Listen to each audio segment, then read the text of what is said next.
Let's check out these new pings. i525. I game an iron like this, so a hollow body but classy looking club. Let's see how they feel compared to mine. Like, these are right in my wheelhouse.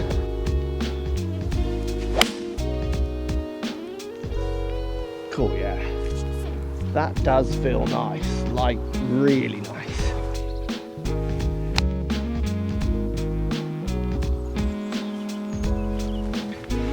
So that's the 9-iron, just a little 9-iron run there. When it's wet like this, actually is a good shot to play for lots of you. Didn't have to actually do much if you think about it.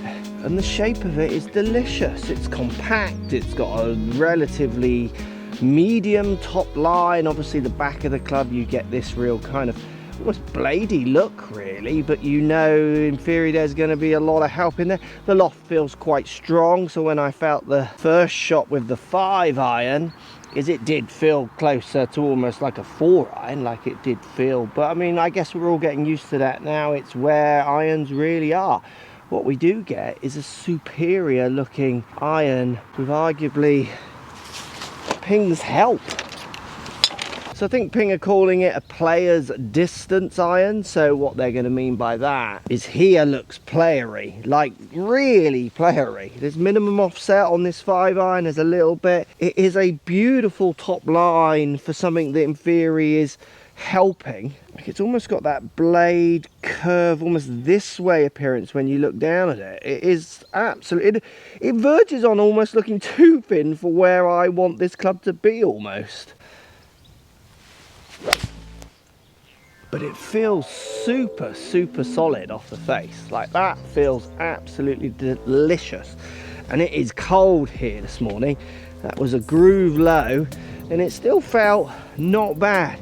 What are Ping actually saying about this? So a new ballistic face design that increases speed, distance control combined with targeted polymer insert to provide better feel and sound. All packaged in a compact style. Forged steel miraging face, strength and variable thickness from the miraging face. Improved feel and sound, targeted placement of a EVA polymer in precisely controlled amounts in every iron, they're saying, which gives a pleasing sound. Micromax grooves, a precision milled groove pattern allows for tighter spacing and geometry that results in an average of 4 extra grooves to reduce flyers in the short irons and preserve spin in the long irons. And extreme weighting, tungsten toe, shaft tip weighting combined with a dynamic face structure to expand the perimeter weighting while preserving ball speed through greater face deflection, added distance and improved accuracy. I mean, there's a lot going on in them. Ballistic face. Oh man. I want my face to be ballistic. My club face has never been ballistic, ever. Oh, come on. Give me some ballistic face.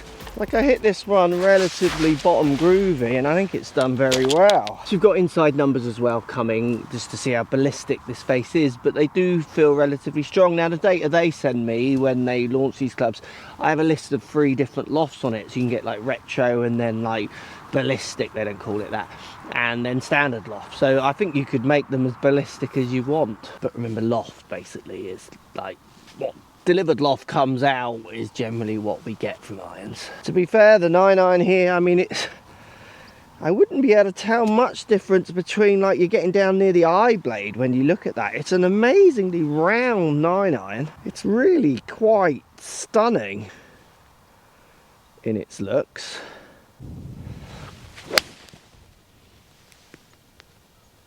That's a nice flight. That should be up there. That's not a bad shot at all. Uphill lie with a 9-iron. Controlled the flight nicely. Felt good.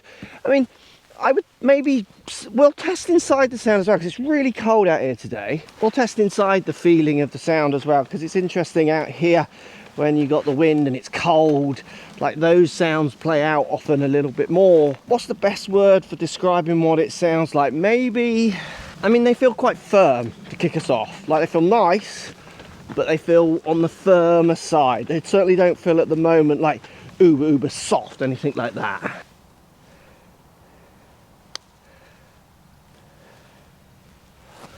Standard par, isn't it?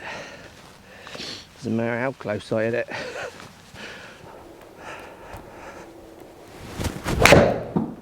So just finishing up some data here with the 7-iron. Numbers are looking strong. It's definitely got that sound that I thought I was hearing out there. I'm hearing it in here. It's not a problem, my irons make this sound as well, but it's like a clip. It makes a good crack off the face, which is fine. I mean, it's a distance iron in effect is what it's saying. You know, it feels fine, good, but if you want that like forward soft feel that might go with the look of this, this isn't going to give you that sound.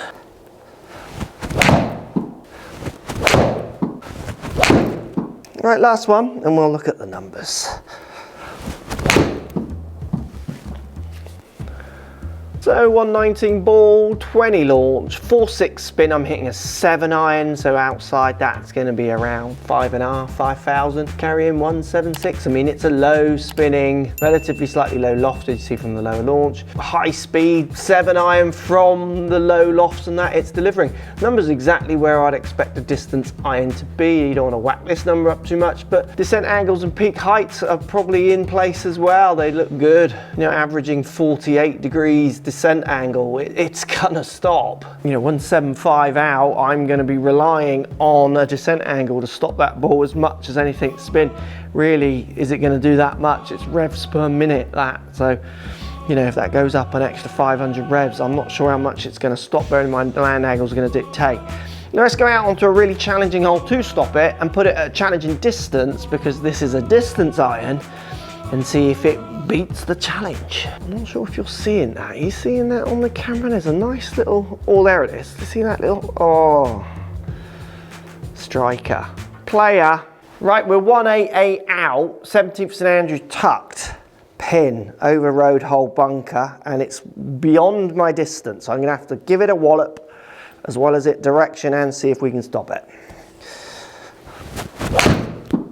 Or I can hit a big high flail out to the right and be nice and safe. Or it might go over the back actually. Sit! Land angle, thank you. Oh, I just toe turned it. Ah, it's a shame. So we can make the distance, look. If I can get it online, we'll stop it, or see if we stop it. 184 carry on that 7-iron. That's distance, and this is a player. It's ballistic, isn't it? Now, I didn't get all of that, but I got enough of it, possibly. Go hard. Oh, strike is just king, isn't it? 173 carry. See how much it dropped off. Lovely arrow straight. I just towed it a little.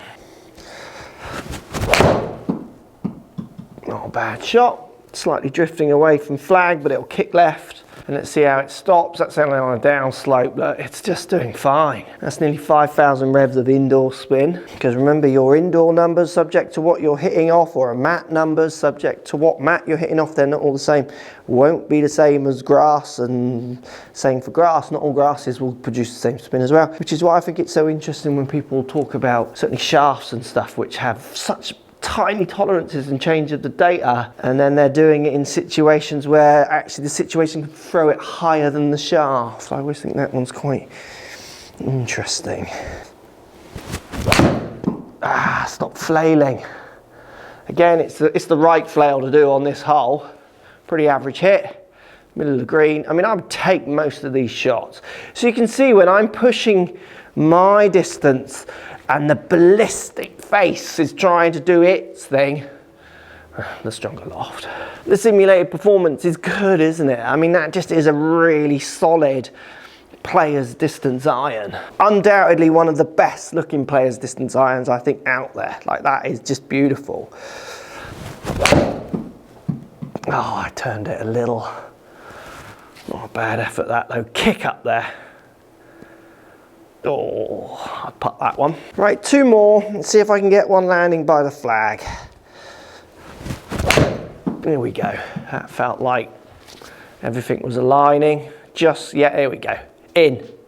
This could go. Stay right. Oh, yes, please. So you see that hit the downslope, so it's ran on that little bit more. And this is what's really interesting. Look at the differences in these totals to, like this one's going 3 yards total to carry, where that last one's gone 11 yards total to carry, and they both carried within 2 yards of each other. Whatever that spin number is just being overwritten by the many other factors out there on the golf course, really, isn't it? Descent angles helping me. Where I land the ball is going to be key to if I stop it, which is so obvious if you think about it. Low spin is there to promote the extra distance. Well, and that's, if you want that, that's fine. Often the reason I talk about low spin is people think it's the tech that's getting the, like the ballistic face and all those kind of things. It's just a low spinning, low lofted, strong iron that looks nice. Sounds a bit firm, but that's fine. Looks as good as anything out there. Again, a little cutty. I mean, that's a good batch of shots into that green. In a real world, I would take nearly every one of them all day long. Ping i525, players distance. Yes, they are strong. Yes, they look as good as anything. And if we're going to compare in the players distance iron bracket, no surprise, is it? Ping just bring the goods yet again. Very, very good club. Let me know what you think in the comments down below. Is it the kind of iron and bracket you would game? Do you want it to look that slim, or does it look too slim for you? Let me know. I'd love to know as always. Thanks for watching, and we'll check you in the next review.